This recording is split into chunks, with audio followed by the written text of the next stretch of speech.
So I'm Carol Ballone, the CEO of Educate Online, and we focus on competency-based education. What I want to do first is introduce my fellow panelists. I'll talk a little bit about me and our company in a minute. So you heard about Scott already, and so I will eliminate that introduction since you've already met Scott before. And so let me just jump right into Donna, who's the University Dean for Student Success Initiatives in the CUNY Office of Academic Affairs.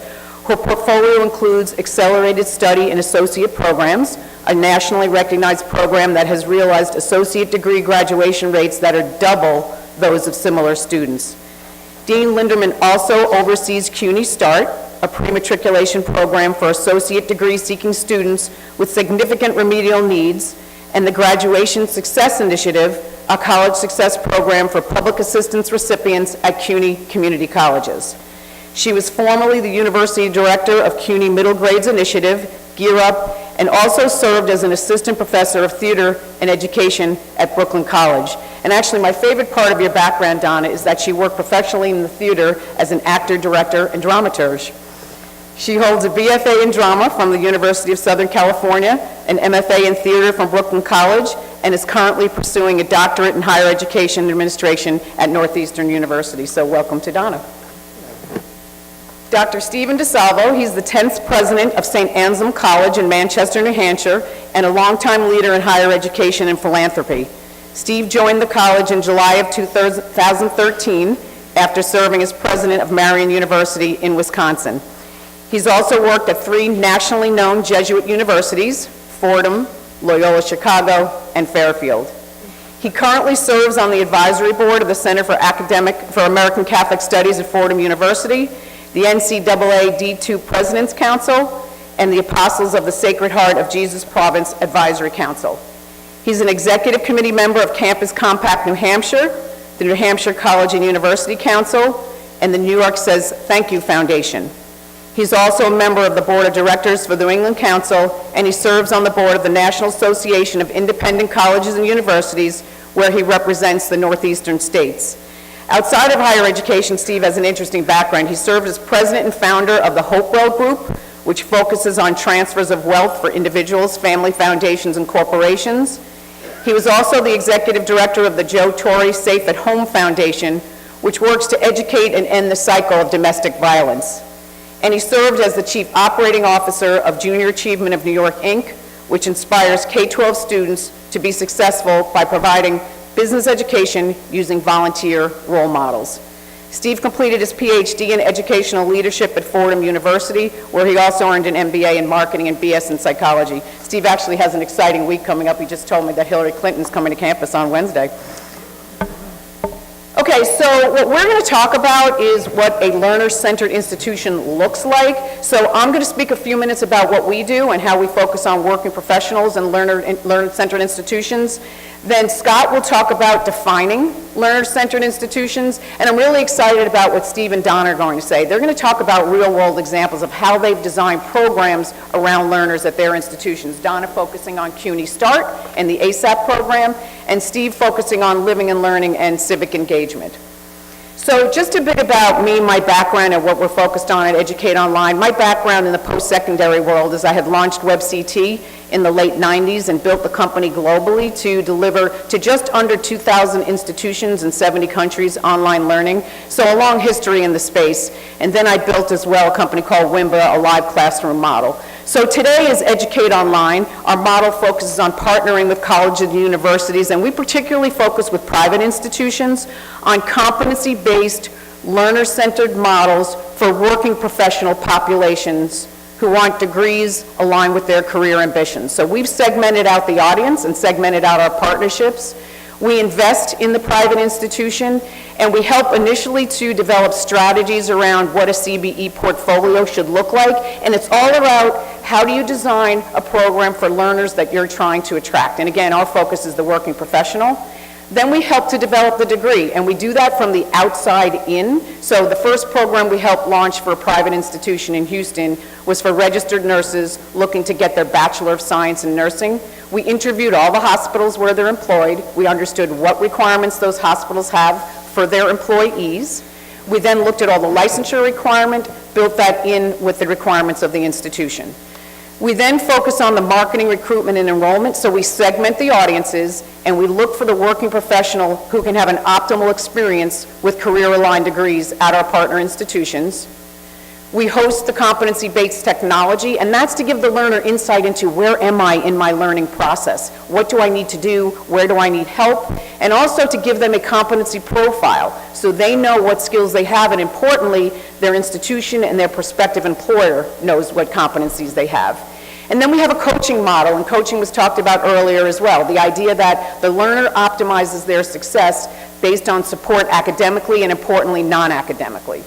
So when we think about learner-centered institutions and the value proposition, what do we see each role is for the constituent groups? From the institution side, we see the institution creating value with competency-based degrees for learners by aligning their programs with employer requirements. And remember, we're thinking about the working professional. From the faculty side, it's giving the student insight into their learning progression. That helps the learner. It's also personalizing the experience for the learner.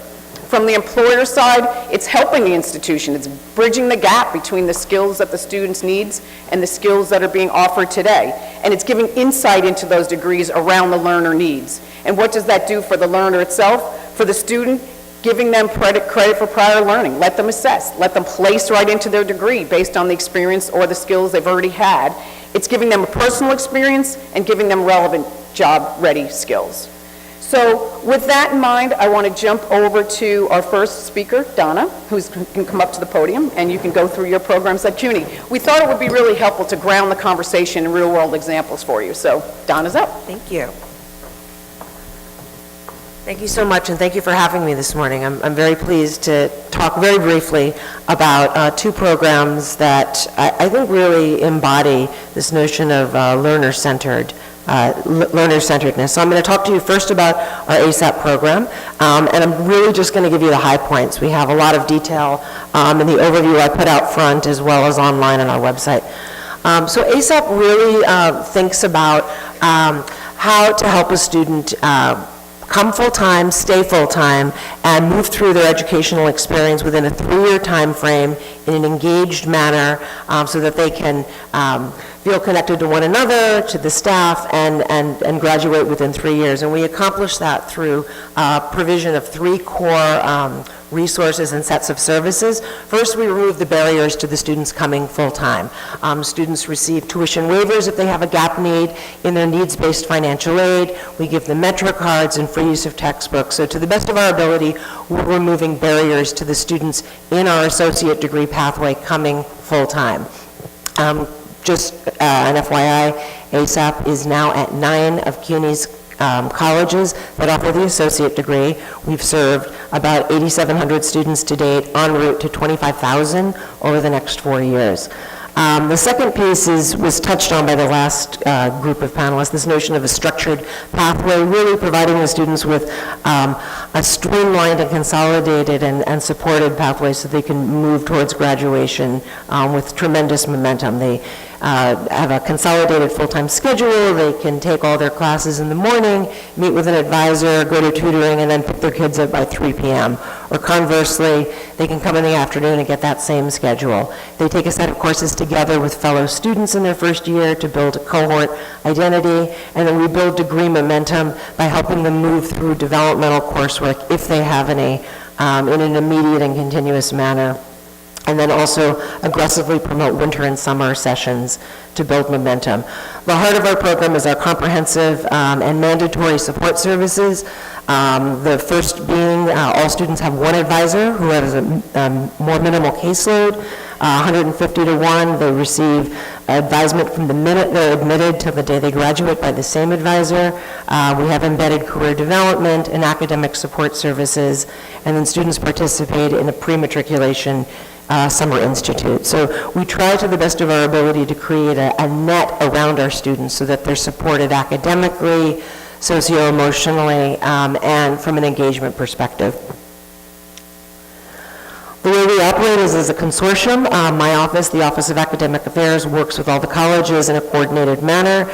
The colleges deliver all of the direct services to students and recruit the students, monitor their engagement, and build local relationships. My office provides overall administration, program-wide resources, very robust evaluation and data management, and external partnerships. This relationship has been one of the reasons the program has been very successful to date. It really builds on which stakeholders can deliver the services most appropriately. Obviously, the colleges, the direct services, and my office, more of the broad external and evaluation-based services. We've been very busy since we began in 2007. Here you can see an enrollment chart that cites some specific milestones. We began in 2007 with funding from the City of New York as an experimental pilot program to see if we could radically shift the graduation rates from about 24% to 50% within 3 years. This was a very tall order. 2 years in, however, we were doing really well. We were already at 30% graduation rate. We started to admit students that had developmental needs. 3 years in, we already exceeded our target, and we're at a 55% graduation rate. Our funding was fully baselined by the City of New York, and we began our first phase expansion of the program to 4,300 students.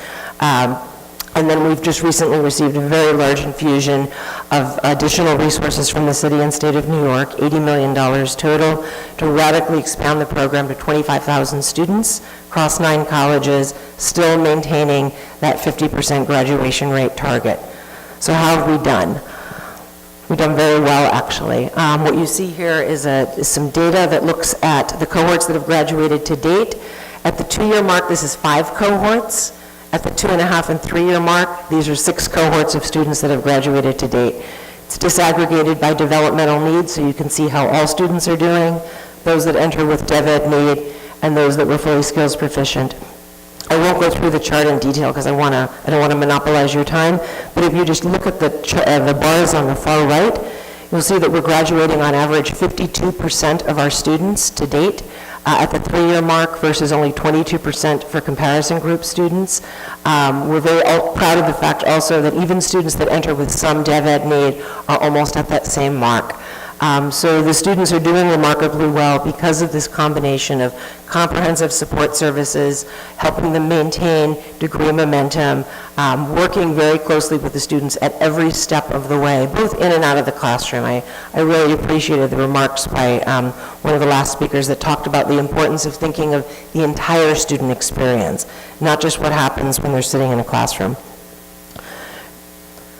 As I mentioned, we're going to 25,000 students. We began to pilot the program in a baccalaureate setting at John Jay College for the first time with funding from Robin Hood. And we're also engaged in a replication demonstration project in Ohio that MDRC is studying at 3 community colleges. So very quickly about CUNY Start, this is our pre-matriculation program. Like most community colleges, many students enter CUNY with developmental needs. This program targets students with the highest level of needs. 70% of our students in CUNY Start are entering with 3 developmental needs, 30% with 2.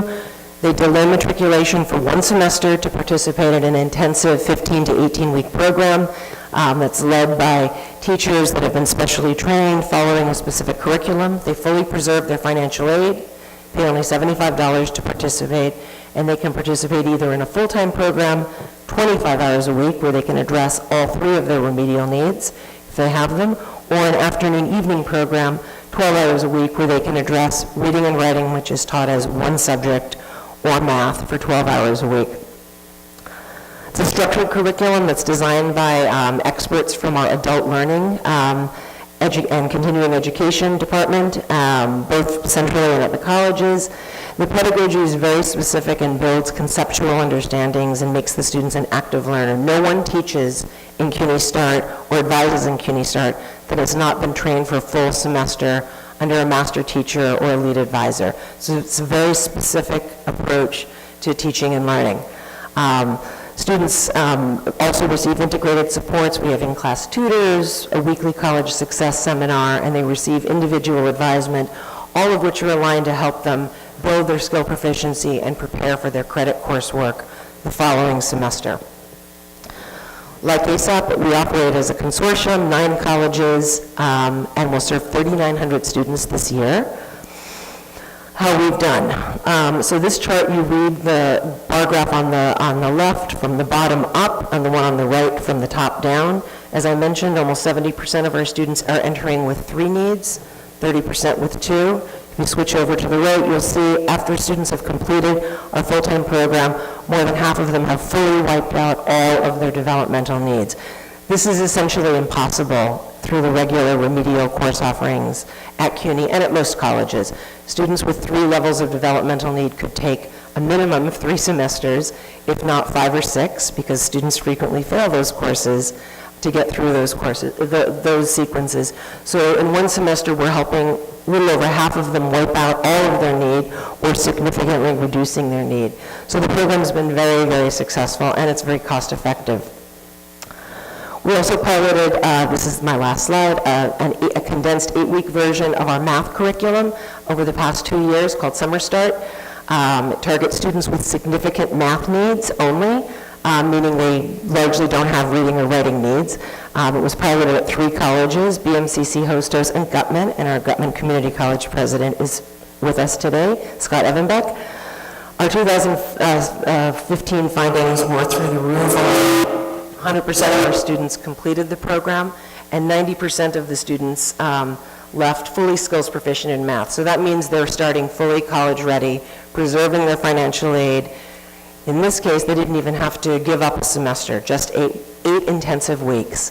Because of the success of this pilot, the city's made a major investment to expand this program over the next 4 years, where we'll be serving 4,000 students essentially year-round, so we can serve both fall and spring entrants. So that's just a snapshot of the 2 programs I oversee, and I look forward to talking with you more about them. Thanks, Donna. That was great. So interesting, we'll go from the large community college system. Now we'll go to Steve as a small private. Okay. Just curious, how many people here have heard of St. Anselm College? And how many people here have been to our campus? Very good, thank you. We are a traditional liberal arts college. The 2 things I'd like to point out on this slide are the population that lives on campus, 97%. We built a new residence hall last year, which I'll talk about, and we have been able to accommodate every student that wants to live at St. A's without tripling anyone, which was a big undertaking. The other point is that if you look at the hours of volunteer work, U.S. News ranked us number 13 in the country. So that's over 50,000 hours with a population under 2,000. It's an incredible number. I like to say that our students come pre-wired to do this type of work, and our job is to help them find the right pathway. But we are a traditional campus, a traditional liberal arts campus.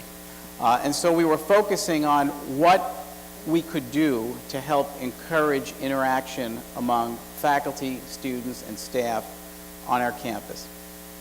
We've heard a lot about technology, and I am also the father of 3 young men, and I know that they text each other from the first floor to the second floor instead of talking to each other.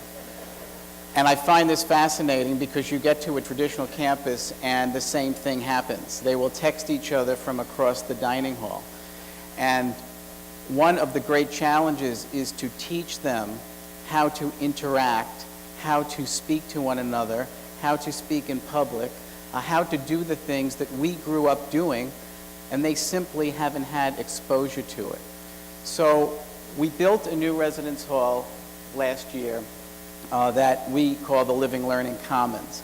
The idea was to integrate the learning into the living environment.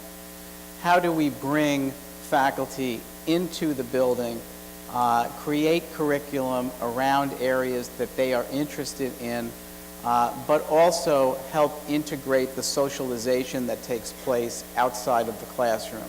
And we believe that this is very, very important, especially in a small college campus. So this building was constructed with a design that was focused on that type of living and learning environment. So what you see is 3 key areas that we focused on. The faculty-student interaction. It happens in the classroom, it happens outside of the classroom, And the three component parts that we talk about: academics, socialization, and spiritual. We are a Catholic institution founded by Benedictine monks. I'm the first lay president in 126 years.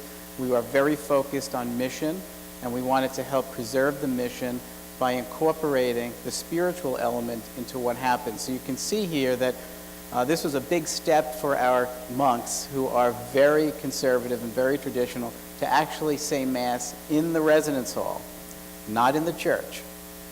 This is important because we realized, in the words of Pope Francis, bring the church to the people. And so when we were running liturgies at 7:30 on Sunday night, we couldn't compete with the Patriots game. So we moved the time of the Mass, and we had the monks come into the residence hall. Little things make a big difference. The design features. There is a classroom in the building. It's actually a classroom that can be partitioned into two different spaces.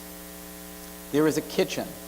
Why? Because we believe that eating together is another important part of this program element. I was telling Don, I grew up in New York. My four grandparents came through Ellis Island from Italy. Eating was a big part of my upbringing. We conversed at the kitchen table. We were tested on what happened in current events. That is something that I believe is lost in today's society. We're on the fly all the time. We're constantly moving in different directions. We're trying to create an environment where students can sit down with one another and have what we call a common meal with a common theme and talk about something of substance. There are spaces for presentations. Now, this can be for a class. This can be on a topic of the student's choice. So we're testing something where it's a speaker's corner, where a student will get up and speak on any topic of their choice. Their peers would come and listen. There would be questions and answers. And of course, having some food always draws students out of their rooms, so we do that as well. And then individual study spaces. So you can live, you can learn, you can study, you can meet, and as I like to say, eat, meet, and greet one another. So what are the outcomes for this? What are we trying to do here? One key outcome was, could we improve retention on our campus? We already had very good first-year retention at 88%. And anybody who studies retention, as I did for my dissertation, knows that when you get to these levels, it's very hard to move the needle forward. We increased retention 4% for that freshman class last year. A big focus was early intervention, finding out what the issues were for the students. Why? Because we were talking to them at different intervals and socializing with them, and many times they would disclose barriers to success that we could help them overcome. So that was very, very important. Then you had the introduction of thematic housing. What happens after the first year? Where do they go?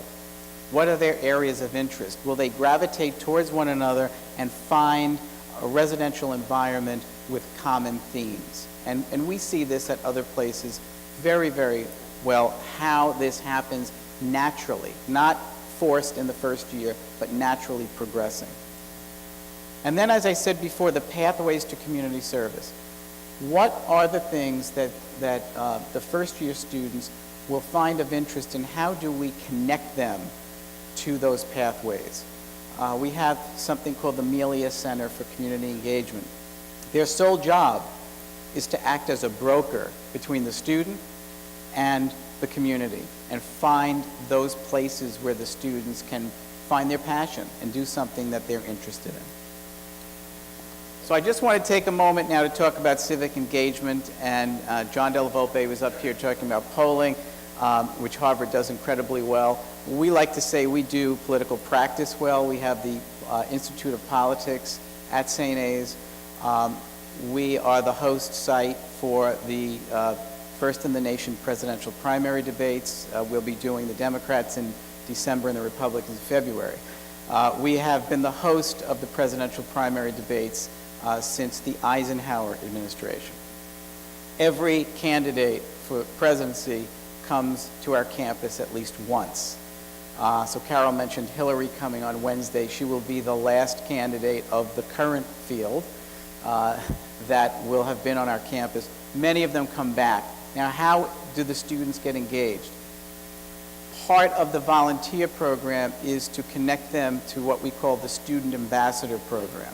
They will work with candidates, their advanced staff, the media. They will set up the events, and they will run the show from start to finish. It's an incredible opportunity. Many of them graduate and go on to work in state houses or in D.C. So I can walk through Congress and pretty much find one of our alums in every hall as I make my visits. I mentioned the Melia Center. Here, I just want to point out that we have over 50 partners, and again, it's finding the right match. And then through campus ministry, the service and solidarity trips are trips that we take domestically and internationally, whether it's building schools in Costa Rica or nursing in Haiti. Our students go out into the world to do good, which is part of what we believe they should do. And then finally, I just want to show you how this all connects to the liberal arts, because we are a traditional liberal arts institution. I like to use the example of our most popular major, which is nursing. St. Anselm College nursing students have outstanding training as nurses, but I think they have outstanding training beyond nursing, and that is their ability to communicate with patients and their families, their ability to understand death and dying and bring in the theological and mission-based experiences they've had to deal with patients and their families, to speak in public and get up in front of groups like this and do presentations, to show compassion, to be able to write well. This is all part of the liberal arts experience, so it's part of our core. Everyone takes these classes, and once they go on to their preferred major, they use these skill sets and they take them out into the world and into the workplace.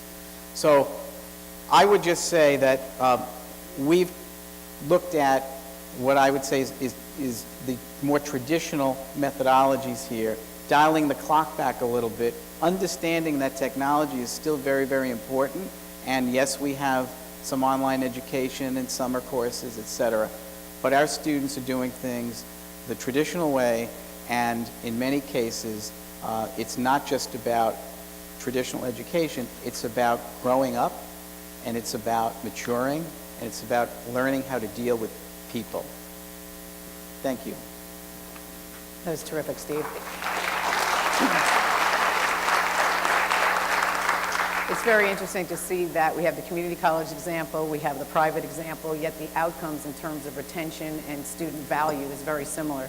So actually, Steve, when you commented about the Italian immigrants, I also have 4 grandparents that came through Ellis Island, and my quick speech is attributed to the fact that at sitting at a dinner table with a lot of Italians, I had to speak quickly to get my story in.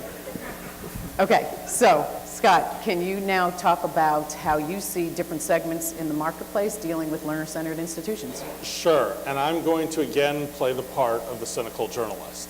I very much believe that my fellow panelists here are promoting policies and programs that are truly learning-centered. These are good institutional models. But I also have to say, I have presidents visit me every day, and I've yet to meet a president who didn't say, I lead a learning-centered institution. No one would say that. And yet, when they make that boast, and then I dig in a little, I have to say honestly that in many cases, I don't end up believing that it's a learning-centered institution. And so what are some of the questions that I ask? And it's not a perfect definition, and there's an element of knowing it when you see it, but I think there are qualities to look for. One is, is the primary faculty job around teaching and learning. Now, every institution in the country claims to have good teachers. But at many institutions, by rational or irrational choice, that's not their top job. If you have honest discussions with faculty members at many institutions, they will say, I know I will get tenure or a raise by publishing or winning a grant and being a mediocre teacher. And when lots of provosts and deans are honest, at many institutions they will admit that's the message they send. We run career advice columns 3 times a week, and I can't tell you the number of pieces we run by faculty members who say, whatever you do early in your pre-tenure life, don't get caught up in teaching. Go to a disciplinary meeting and go to the bar where the assistant professors are hanging out, and they're warning each other about getting too involved in teaching if their institution rewards research. Now, some of this is logical because research universities are great institutions, and there are research institutions that do a good job of teaching. But their mission, what they really live for, is research. And that's great. That's how we have a lot of ideas in the world that we wouldn't have otherwise. But what is of concern to me in thinking about this issue is the number of non-research universities that are the wannabe research universities that are embracing this model, even though they will never be one of the top 20 research universities in the country, however much they claim they will be. Liberal arts colleges going to 2-book requirements for tenure at institutions where the job used to be teaching. I am struck that the number of liberal arts colleges where the teaching load is now the same as it is at many research universities. And there's this myth of this great teaching research service trinity that yes, you can do all equally and be rewarded for all equally. Guess what? Faculty members know what's going to get them tenure or a raise. And I think at institutions that don't send that message, and there are institutions that do send that message, but the ones that value research first, I don't think are really learning-oriented institutions. Then there's the question of rigor. A lot of institutions talk about teaching and learning issues that are faddish, but there's no substance to it. So to give you an example, when colleges learn that certain programs are sort of attract students, they want to add them. So like everyone now has environmental studies. But it's interesting to me, places that have environmental studies but don't actually require, say, biology. Don't be so quick, there are a lot of such places. Or places that say, we are deeply committed to internationalization and study abroad. But then if you ask, oh, do you require foreign language? No, we wouldn't get a lot of applicants for that. And so I also ask, is there rigor behind the expectation?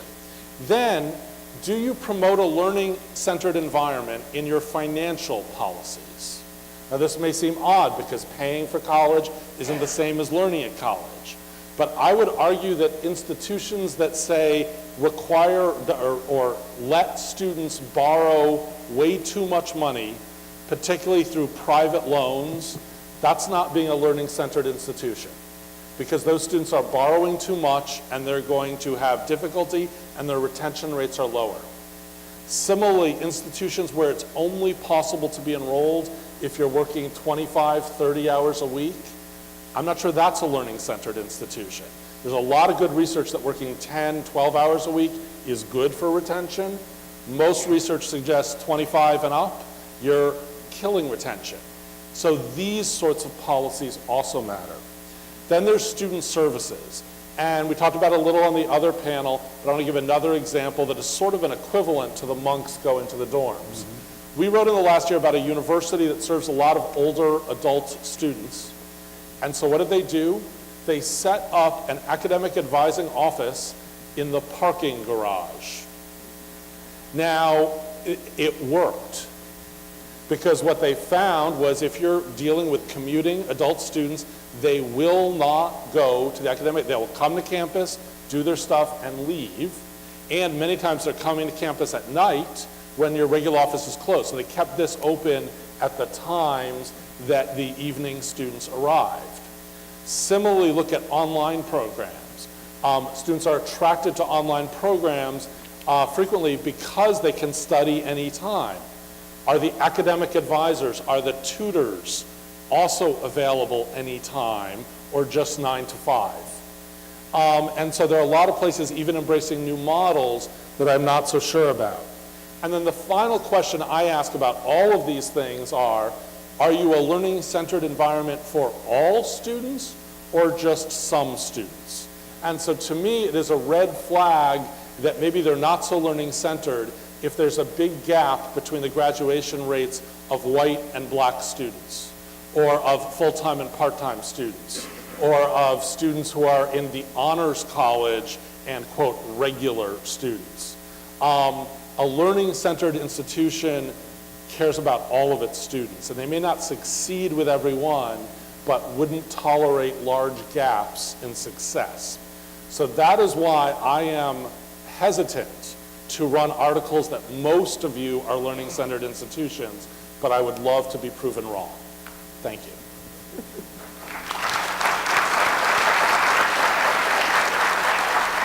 Scott, thank you for your usual provocative statements. And one of the statements you made that I think is very interesting is the meeting the learner where they are, physically, intellectually, academically, socially.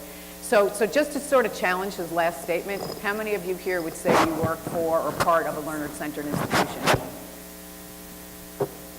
Okay, how many want to be a learner-centered institution? Okay, so I'm just going to ask a few questions and then we'll open it up to the room so we'll have plenty of time for questions for everyone. So advice from the panelists, where do you start? Where do you start? How do you think about it? What are your initiatives? How do you define what your goals should be to become a learner-centered institution? Since we saw a number of hands went up saying they'd like to be learner-centered. I'll take a first crack. So I think, you know, what we've learned through both ASAP and CUNY START, and I think this could be exemplified with many initiatives at City University, is you really think about the student experience from the moment they apply until the day they're going to graduate. And to try to really think about every touch point you have with that student. So if a student is treated badly when they come to a welcome event or in the Office of Admissions, they're not coming back. Or if they really have to wait for hours to register for classes, or they're given the runaround about, oh, you want to study this, take these classes, but then if you decide to change majors, you've been told, well, everything will count, and then it doesn't. This is really very, very bad. Very bad from the student perspective and from the institutional perspective. And we hear that in the ASAP program in particular. So we will take students that have up to 15 credits. The majority of our students are first-time, brand-new freshmen walking in the door for the first time. But about 30% of our students are continuing and transfer students who've maybe been at a college for a semester. And it's not intentional. No one that works, I would say, in any office at CUNY is ever deliberately trying to give the student the runaround or trying to frustrate them. But because our policies are kind of compounded and, you know, it sounded good 10 years ago, but now it doesn't make any sense, the students explain to us how frustrating this is. So what we try to do in ASAP is to remove all these barriers, not just the financial ones, but to say you're going to talk to one person about your schedule. If you are having challenges, you're going to talk to one person. They're going to try to understand what's going on, and then if I can't handle it, I'm going to guide you to the right place where you're going to get it addressed in a systematic way. I love the idea of advisement in a parking garage. I love the idea of mass in a residence hall. I mean, these are the types of things that really think from first and foremost about what do the students need to be successful here at this institution to achieve the goals that we as leaders and faculty want the students to achieve. So I think if we approach it from that perspective, I think that is where you start. What do we want the student experience to be from the minute they walk in the door until the day they leave us with their diploma? So I would add to that we ask a question every day, which is, are we doing our best to serve our students? And if we can answer that question affirmatively, then we're doing our job. But there are lots of times when it may be process. I call it the wild goose chase. Why do you have offices in 5 different buildings that students need to access when you can put them all in one location? So you may have to redesign the way your school looks. We embrace something that, I say, know who you are. Embrace who you are. Don't try to change who you are. Do things better, but embrace who you are. When I arrived at St. Anselm, they said, your greatest challenge is going to be what's written in the guidebooks about St. A's, because the rap is they call it St. C's, because the rigor is so tough you can't get an A. And I said, why is that a bad thing? Embrace it. If the academic rigor is tough, we should tell people that up front. And we should tell students, we can help you succeed so you can get that A, but don't dilute the quality of the product. That's not what we're here for. So there's a different way to look at it and step up and say, we know who we are, we want to get better every single day, and we want to focus on serving the students. Scott, thoughts? I would say what is interesting to me listening to these 2 examples is the sense of institutional mission linked to goals. So if you look at ASAP, they're striving to get community college graduation rates into the 50%. That is a huge, off-the-charts achievement for most community colleges, and particularly community colleges that serve low-income students. So it is an ambitious goal, but it's not trying to match St. A's graduation rate. And yet at St. A's, they're saying, okay, this is where we are, but how do we get better? And the reference about rigor, these are institutions that know what they're about. And that's why I always feel like when people say the same thing that everyone else is doing, almost inherently it can't really be that mission specific, because the successful colleges, I think, do have a sense of mission and place and who their learners are. If I could just Yeah, follow go up ahead. on something else you said, Scott, because I think it's really important when we talk about teaching and how do we reward good teaching. So as administrators, we have to look at models that maybe mirror what the corporate sector does.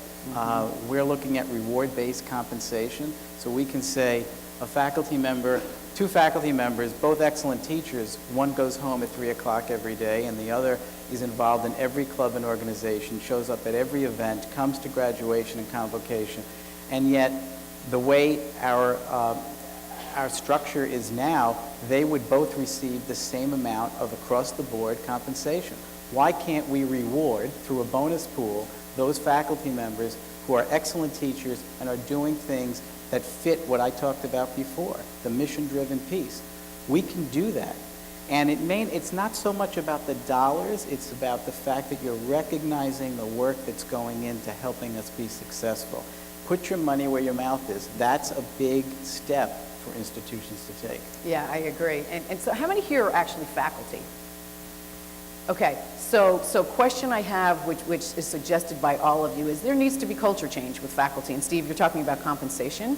So how do you train faculty to be learner-centered? And what does culture change mean? Well, for us, a lot of what I talked about originated from conversations with the faculty. Okay. Right? They wanted more of this type of experience outside of the classroom. Our job was to help facilitate it, raise the money to build the building, and make sure we can deliver the product the way everybody embraced it. It wasn't bringing faculty on board, it was That's interesting. coming Okay, together. so faculty-driven in your case? Yeah. Okay. And Don, in yours? So I'll just speak briefly about CUNY Start.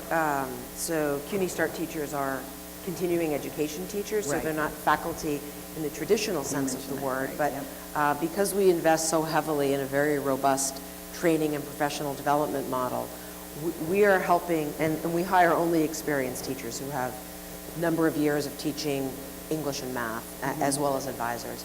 But we really invest heavily in helping them think about, you are here to teach. You are here to help your students not only pass these assessment tests, but then to prepare for college credit coursework when they matriculate the following semester. So I think through our training model, which is really an apprenticeship model, you know, we let them know we care about you. We are investing in your success, which will then translate to your students' success. It is not an inexpensive model because it takes a long time to train people, but we're seeing big payoffs as a result of it. And then those teachers, if they stay with us, become lead teachers who train future generations. So I think training and professional development is absolutely critical. As a former traditional faculty member, I think much more investment does need to be made in training and professional development on the degree side of the house, but also, you know, picking up on Scott's point. I mean, I think that message, even though I was in a more kind of practical, you know, theater, you didn't necessarily have to write books, but you had to direct plays and write articles and things like that, because that was my main appointment. But I think you very much get that message, publish or perish.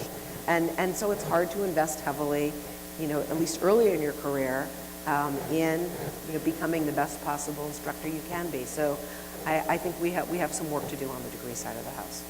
So 2 things on faculty culture that I would mention. One is over-reliance of and abuse of adjuncts.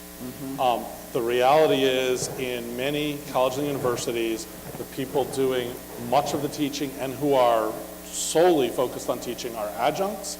We can't expect adjuncts to have meaningful interactions with students out of class if they have to run from institution to institution, if they don't have any job security, if they're not going to build the sorts of relationships on which other students benefit hugely. It's not because adjuncts aren't good teachers. It's because adjuncts aren't given the ability to interact outside of class. 2 is reform of PhD programs and the new PhD to college hiring process. And I know actually there are several people in this room who have been involved with discussions in this state about that process. The reality is most PhD programs, if they're teaching anybody to teach at all, it is how to teach at a research university, and yet the new PhDs are not going to get jobs at those institutions.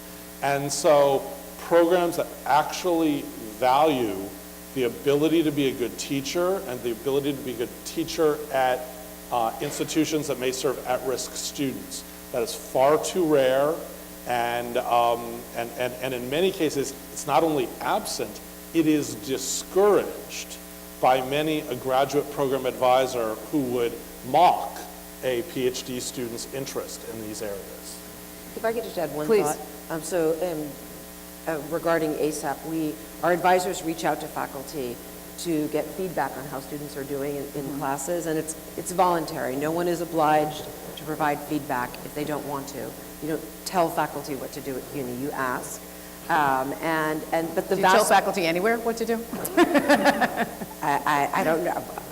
Well, I don't know. Realize that So, but what I would like to say is just the incredible response we've received from faculty who are so eager to give us feedback on how students are doing, positively or, you know, with concern, is fantastic. And we've heard over and over again that faculty are grateful that there's a program that they can provide feedback to, who will then do something about it, you know, with the students. So I have also found through our work with ASAP incredible generosity of spirit.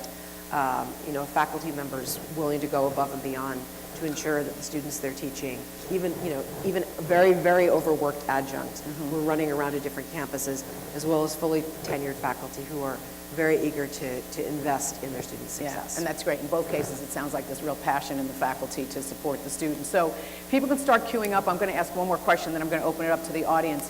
How involved are the students in defining learner-centered institutions? How do you involve the students in your process? Do they give you input into what they want, what they need? So definitely, in the ASAP program, we're always looking for feedback from our students. We're constantly asking them, how can we improve this or that? I'll give you just one example. We ran a weekly group advisement forum called the ASAP Seminar. It was just began locally. We pulled together best practices, created a structured curriculum, and we thought it was pretty good, and we had generally positive feedback from the students, but we really wanted to make it as good as we possibly could be. So we asked them, please, be highly critical. We want to make this good for you. they said, we like getting together and we like discussing this and that. There's not enough career career advice and practical information about how to conduct a job search or what further education we're going to need in this group setting. So we took that, we went back and created new modules, got feedback from them. We're constantly asking them for feedback on our recruitment, on our promotional materials, on the way we conduct individual advisement. So it's, we can't shut them up, even if we don't. So it's part of your program? It's very much part of the Yeah, okay, program, that's yes. great. They feel absolutely free to come in and tell us what we're doing right and what we're doing wrong, and we welcome that. I think the beauty of being at a small liberal arts college is that we know our students intimately well. We see them all the time on campus. The thematic housing I talked about, we have 9 different options for thematic housing this year, all originated from the students. We didn't tell them these are the themes. They said to us, we want these themes, and they put together cohorts and created their own groups. So a lot of it comes from them. They're not shy. They speak up. They're around these politicians all the time, and they're asking questions. I said, if you go to enough of these events, you will meet the next president of the United States. You don't know who they are yet, but you'll meet them. So it's part of the culture I think we've created. Okay, great. I think there's far too few colleges do meaningful research on students, because students will tell you what they want, but then students can actually demonstrate what worked. So if you are trying 2 approaches to calculus, you can actually do good research on outcomes. Particularly, I've been impressed by research that looks at subsequent courses. So some students learned method A, some B. It is very hard for most colleges to do because you can't get good control groups at most colleges. I find some of the most impressive work of this type is for-profit higher education, which doesn't hesitate to sort of set up sections in certain ways, and the military academies, where they can tell you what to do and guarantee that you will have equally matched sections. But the relatively few places that do this make informed decisions. When I read about a lot of curricular change, I am surprised that the evidence for the curricular change is, we thought it was time for a change. Which may or may not be true, but isn't necessarily the most methodical way to see what students really benefit from. That's great. Thanks, Scott. Okay. Larry Abel, Institute of Academic Leadership. I think Scott hit an issue that strikes me as huge, and I'm not sure how to address it. Over the past 4 years, I've worked with about 60 institutions, mostly 4-year, mid-level, not flagship, some with a graduation rate as low as 9%. And the vast majority of them, in their strategic plan, will have something along the lines of expand our research portfolio. So the 3 groups on campus, the students, the faculty, and the administration, it's 2 against 1 in creating a learner-centered institution. When you talk about faculty and changing the structure of PhD training, remember that about 25 institutions provide over 80% of the faculty. And those 25 institutions are intense research institutions that are unlikely to really develop programs that will lead to a learner-centered. Faculty can control it much more than they think they can.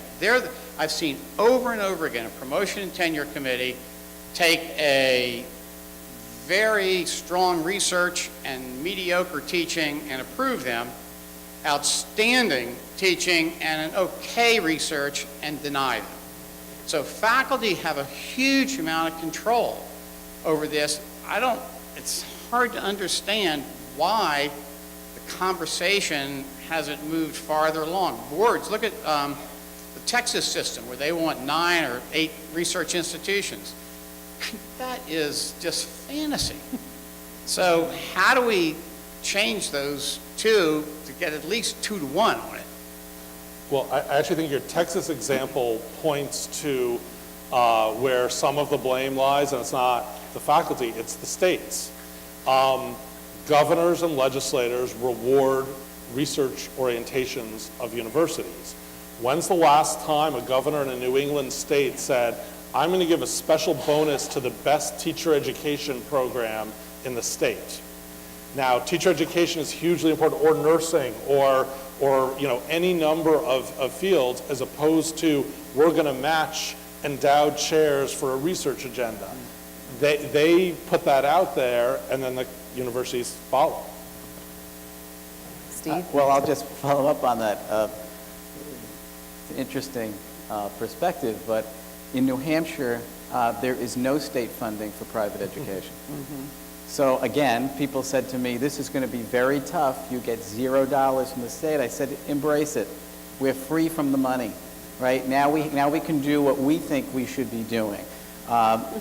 This is a big challenge. When you're 50th in the nation for private education funding, you sit there and say, is this important?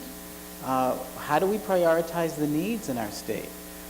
These are questions that are going to come up in the next governor's race, and it will be a major issue. But right now, the dollars don't follow, and so you have to do what you think is best and make the investment on your own, and you can't rely on the state. Yes, Steve, one of my questions was going to be about financial investment. Does it change the model? How do you think about what do I have to invest to be a learner-centered institution? Yeah, and for us, we've had a nice run where the endowment growth over the past 4 years was 51%. So we moved from 83 million to 135 million, with a lot of fundraising and good investments in the market. Most of the returns went right back into funding our programs and putting more money into financial aid. So if you follow the numbers, our apps went up 10%. And I said it was also because we were able to give more competitive financial aid packages out of the gate because we were taking the money and reinvesting it in our students. Lots of places won't do that. They'll take the margin and they'll say, great, bigger nest egg, let's leave it there, or we're going to put it in infrastructure and not give it to people. I don't believe that. I think this is very, very important, but you have to make strategic investments if you're going to make this work. Right. Any comments, Donna, Scott? I mean, just picking up on that, I think it's very critical to invest especially in a community college setting, in student support services, but to ensure that they are highly integrated and well coordinated and of the best quality, not just any advisement, not just any tutoring, not just any career development center, as long as there's a body in there handing out brochures. It's very important to invest in coordination and quality of those services. And I think, really thinking of the real cost of attendance for a community college student. It's not, yes, community college students can, they can pay the tuition and fees and have a little bit of money left over for books, but they don't have any money for food or to get on the subway or the bus, then it is not free for them to go. Okay, great. Question? Yeah, Paula Krebs from Bridgewater State University.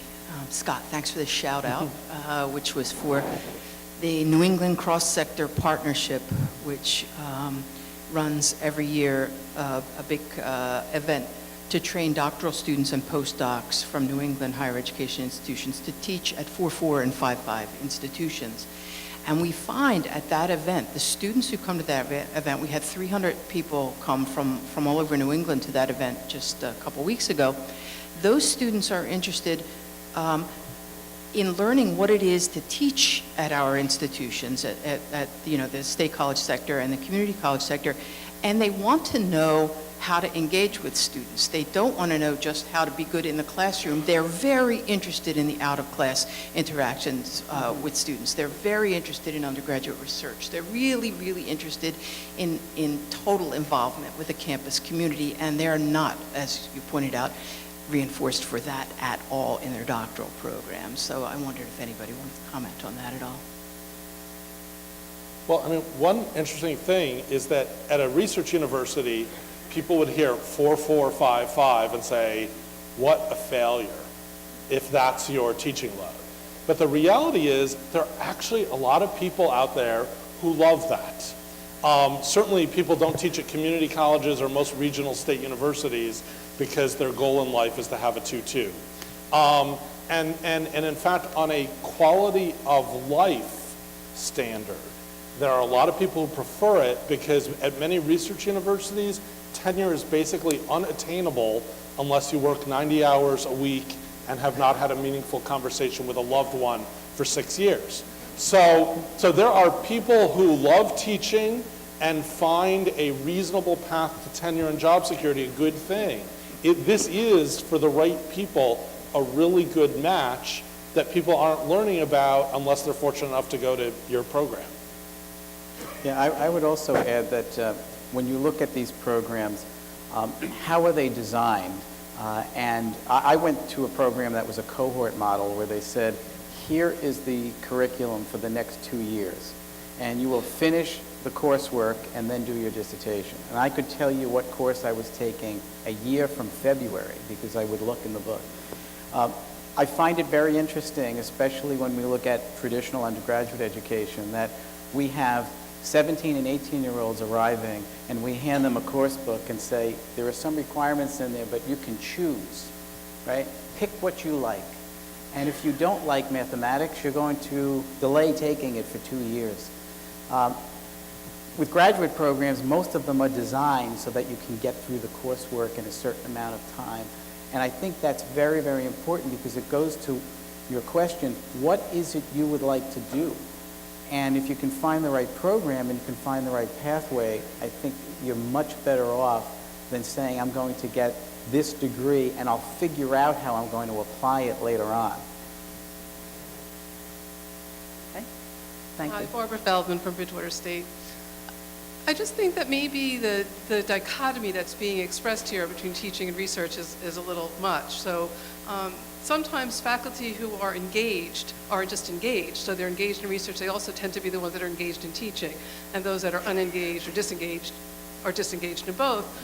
And that certain institutions, like at a state institution where there's ample width for faculty to be some that are strictly, sort of engaged in their teaching and others that are as research active as they could be at an R1 institution, and then faculty that are somewhere in the middle, and that it isn't just quite as, one or the other, and that for some students who are research interested, we have a very strong undergraduate research program, but having faculty that model that or can engage them in that is really very important. So I don't know where the question is in that. I'm just wondering how you feel about that kind of mixed model.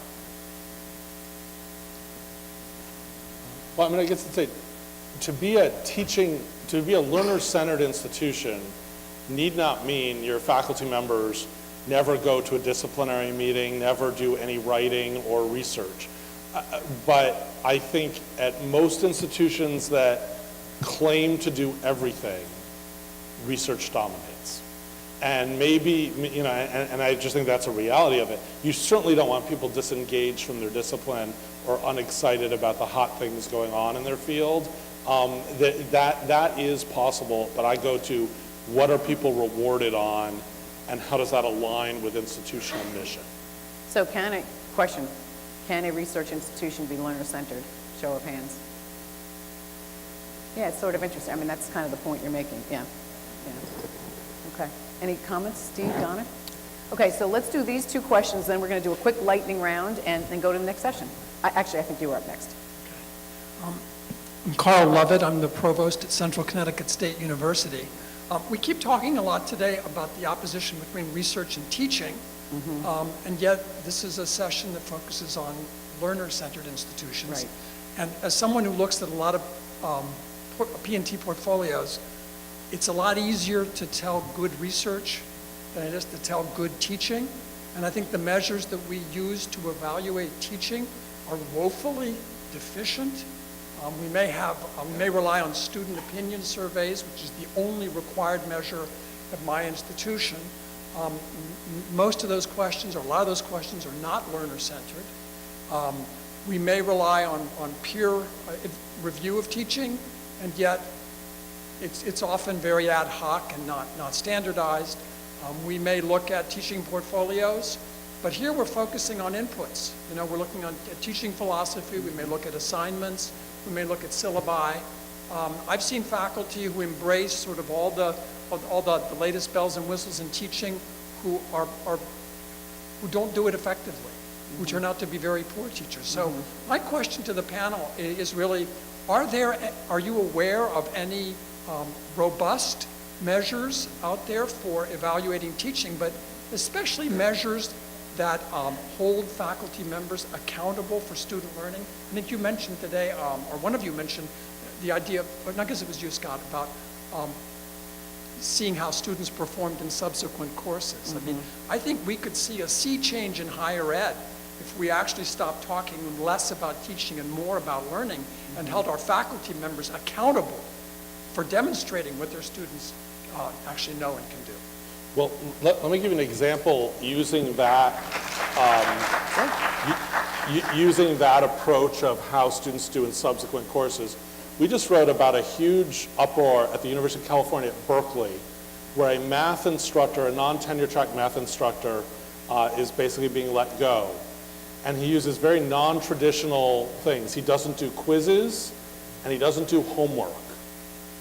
And his students love him. But what's more important is that his students in subsequent courses do as well or better as the students who are in the sections with lots of quizzes and homework. So it's not about, so he's doing something that they're actually learning. And Berkeley is firing him because they said he was deviating from their expectations. So and they're sort of implying, well, he's just popular, but he actually had the proof from the subsequent sections. And so I'm not sure everyone wants to hear that sometimes a non-traditional approach may be more successful with more students than, well, we've always been doing quizzes and homework, so let's do quizzes and homework. But I think that approach is solid evidence, because you certainly don't want people to have a good experience and then not be able to do anything after. We've found in the programs we've developed, the competency-based degrees that we've developed, the articulation of competencies that students must demonstrate hold the faculty accountable. Can the students in these programs demonstrate the skills needed to be successful? So it's when you really are articulating what the outcomes need to be and holding the student and the faculty accountable for those outcomes, we found that to be a very valuable measure. I would just add, I think learning outcomes are absolutely essential, not just in individual classes, but across programs. Right. So I think it's, and I know this is something many institutions, and systems are thinking about.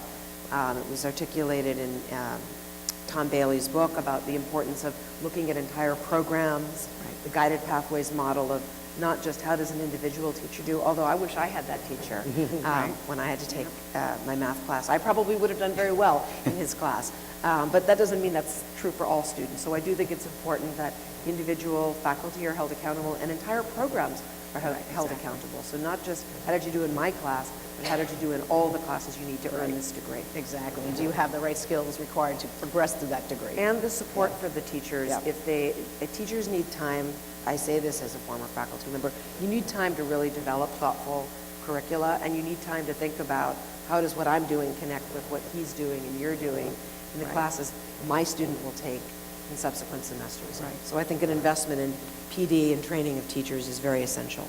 So here's our radical approach.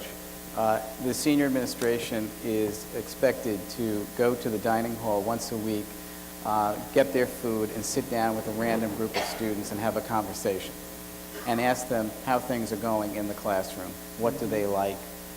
What teachers do they find to be most stimulating? What subject areas do they find to be most stimulating? These are not focus groups where we take the data back and analyze it. It's anecdotal information. It's good information. It gets us to the customer at their place, and we have a conversation. I keep going back to this because we can analyze data 8 ways till Sunday, but when we start talking to people, we find out that there are themes. We have our weekly meeting, and this is always a standard agenda item. We will find out who the most effective teachers are in the first three weeks of the semester, because students are telling us. Right. That's great. All right, last question, and then one quick question from me. Okay, so this is, Erin Nepler, Public Agenda. Picking up on points that all of you have made, Donna, I heard you talk about how teachers in your program for the ASAP program, that they go through a semester-long training so that they're ready to teach appropriately as they should. And Scott, you talked about how we need to revise and reform how we've been doing PhD programs. And thinking about the assessment practices that we've talked about for students, we've seen that students do better when they get regular assessments, meaning that they get regular feedback, they don't wait until the end of the semester. And my question for you is, how can that be applied to faculty? So if we think about the way that faculty are given feedback, the gentleman over here mentioned that they get the end of the semester evaluation from students, and then that may be it. Maybe something in the tenure and promotion process, they could get some assessment there. But are we really thinking about how faculty are given regular feedback? In looking at a study that I did a couple years ago, where I talked to career development offices at institutions across Maryland, I asked them, whenever you get feedback from a student that's gone into an internship, how is that feedback used? Do you ever give it back to the faculty and say, hey, maybe you should think about revising your course this way? And so I'm thinking that that's not happening with faculty. So my question for you is, how can we give regular feedback to faculty so that they can improve their processes and so they can become better teachers and that it's more student-centered for them? Steve? Everybody at our institution has two sets of metrics that we look at. One is performance metrics, and the other is a personal development plan. And the personal development plan opens the conversation. So what is it you need to develop your own skill set? What types of exposure? What types of formal training? What type of feedback? And so by having a personal development plan and understanding that this is about improving our skills as we spend more time at the institution is very, very helpful. I had last year an early retirement incentive that 12 faculty members took. I announced it at graduation, and we applauded the work of these 12 people who had a cumulative number of years of service of 376. And you know, when you run the math, you think, boy, people really stick around a long time. Some of those people had admitted they hadn't really changed their teaching style in 20 years, and yet the student population changed dramatically. So having these conversations now really helps us, but they help develop the plan with their assistant dean or dean, and then we go and we have these post-mortem conversations midway through the semester and at the end of the semester. That's great. Donna, thoughts? I was just going to pick up on a term used in your session, which is safe space. It would be nice if faculty and their chairs had the safe space to envision, you know, what the assessment might look like, and to get feedback from other stakeholders as well, students as well as administrators, to look at an assessment plan. I can tell you for myself and for most faculty members I know, I think they want to do the best job they possibly can do as instructors. So I think if the space, which means some adjustment in workload, certainly at the community college level, would need to be taken into account so that there would be space to develop a really robust assessment.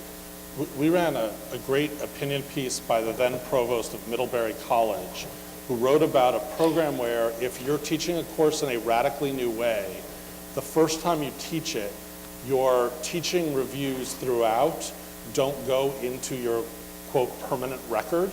And so the idea was that if you want to shake things up and ask for lots of feedback, if your students all thought the first 2 weeks were a disaster, you're not punished for doing that, but encouraged to do that.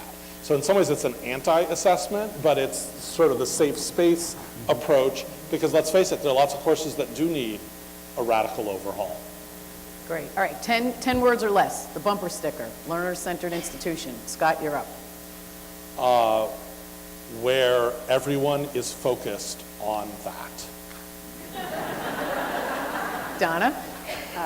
Student experience from entry to graduation, no sacred cows. Steve? I would say serving our students best we can. Terrific. All right, thanks to all of you. Very provocative thoughts. Great.